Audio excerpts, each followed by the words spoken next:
The story begins with a young high school student called Arata Hinohara. We see him getting ready for school and talking to his mom and sister before he leaves. They are worried about him because he is a very kind and nice kid, but he is bullied a lot, and making friends is a bit difficult for him. In school, Hinohara is shown to be a great athlete, but that doesn't stop his school bullies from harassing him even more, and also turning one of his only friends against him. At the same time as all this is happening, we get introduced to a faraway magical land called Amawakuni. It is a world very much different from our own. There we are introduced to another young man called Arata, who is part of the Haim clan, a tribe with great importance. He was raised as a girl as the tribe consists of only women. As preparations for a sacred ceremony are on their way, Arata needs to step up. He needs to pretend to be a woman at the ceremony and fool the princess and the 12 Shinsho elite warriors. This doesn't go as planned, as the princess is killed and Arata is framed for her murder. Now he is on the run, scared and afraid. At the same time, so is Hinohara. He is running away from his school and life in general. At that moment, they both wish to be somewhere else, and a magical force causes them to swap places in their worlds. They both retain their bodies and mind, but they have completely swapped worlds and identities. Hinohara is terrified and confused as he is being hunted in this strange new world. He meets up with Kotoha and he tries to explain who he is. Kotoha takes him to the village elder where they try to figure out what has happened.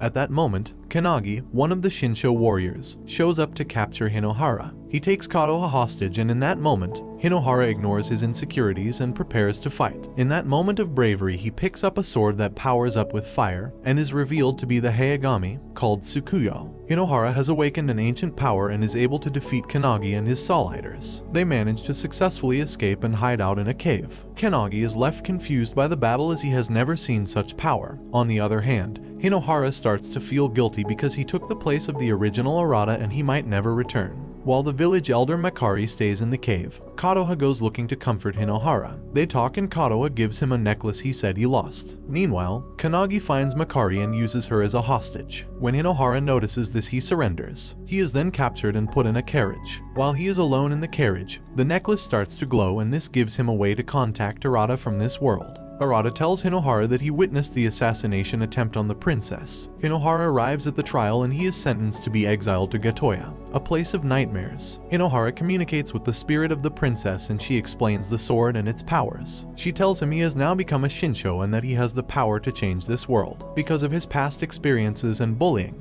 Hinohara doesn't believe her and he is confused by his newfound position. After some time, Hinohara realizes that while Kotoha is at his side fully, most of the nation hates him because they still think he was responsible for the princess's death. He and Kotoha try to remain hidden while they are on Kotoha. Through their journey, Kotoha befriends two people named Kanate and Jinchai. Because of the rumor that Arata murdered the princess, they attack Hinohara and he is forced to defend himself. He manages to escape alongside Kotoha, but they are separated when suddenly a piece of Kotoha starts to crumble and collapses around them. Both Kanate and Jinchai get captured by the terrifying warden Tsutsuga. They must duel until one of them is defeated and then they will be judged. Jinchai gets possessed and attacks Kanate with no mercy. Meanwhile, Kotoha and Hinohara are making their way through a complex maze. They are trying to get out. After several failed attempts, they finally arrive at the arena where Jinchai and Katane are fighting.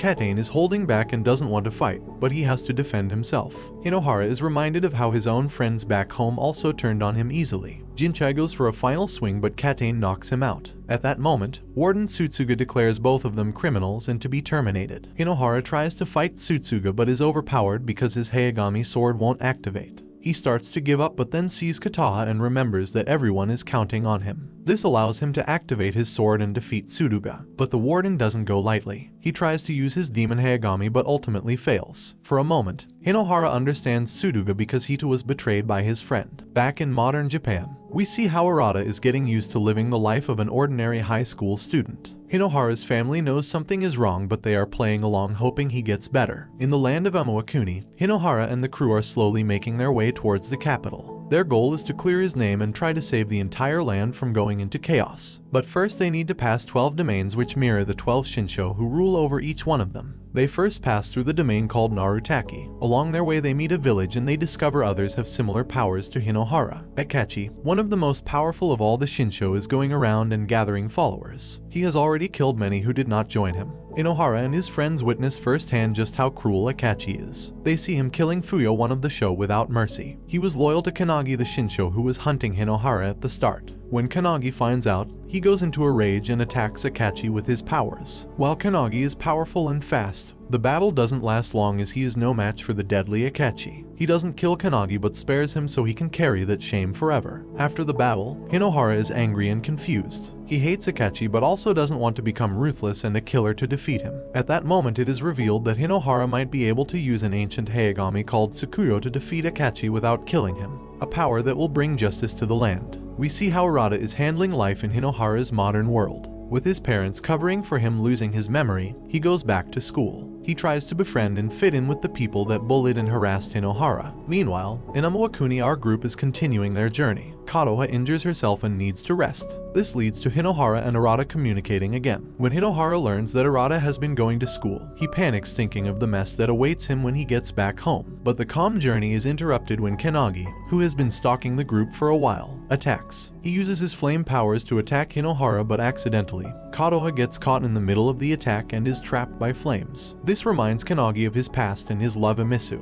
She died in a fire and Kanagi was too late to rescue her. In that moment, he decides to save Kotoha and not to make the same mistake twice. The group is quite shocked by Kanagi coming to Kotoha's rescue, so for a moment, they all agree to a temporary truce. We transition to Japan and see Arata trying to handle his school life. After school, he sees the friend who betrayed Hinohara. He apologizes for turning against him but he feels he had no other choice as he was scared of Katawaki, the main bully who makes Hinohara's life hell. Arata decides to talk to Katawaki but that doesn't go well. After that, Katawaki is in such a rage-fueled state he is also transported into the land of Amawakuni. His only goal is to kill Hinohara. Meanwhile, we see Kanagi slowly start to understand and connect to Hinohara. We learn that the group will be hunted even more now as the rulers have realized Hinohara is not of this world and he must be stopped. Katawaki arrives in Amawakuni and he has a weapon of Orochi. He is enraged and out of control. This was a desperate attempt from those who wished to get rid of Hinohara, and while he is more confident in himself because of all the adventures, when he realizes Katawaki, his high school bully, has arrived, he turns right back into that scared high school student. He thought, at least in this strange land, he was safe from him, but not anymore. Katawaki screams at him, telling him it is his personal mission to make his life here a living hell. Hinohara doesn't know how to handle this, so he goes into a rage and unleashes his powers without control. He causes massive damage, after he realized that for a moment he acted just like Katawaki. Because of all the stress, Hinohara finally wants to explain everything to Kotoha and reveal that he truly isn't Arata and that Kawaki is also from his world. He decides he wants to better himself and he even trains with Kanagi so he can get stronger. Hinohara and his group make their way to a city that is ruled by Haruko. They cannot enter the city because of their lack of money, so they get help from a mysterious man named Suryo. He has plans of his own for the group.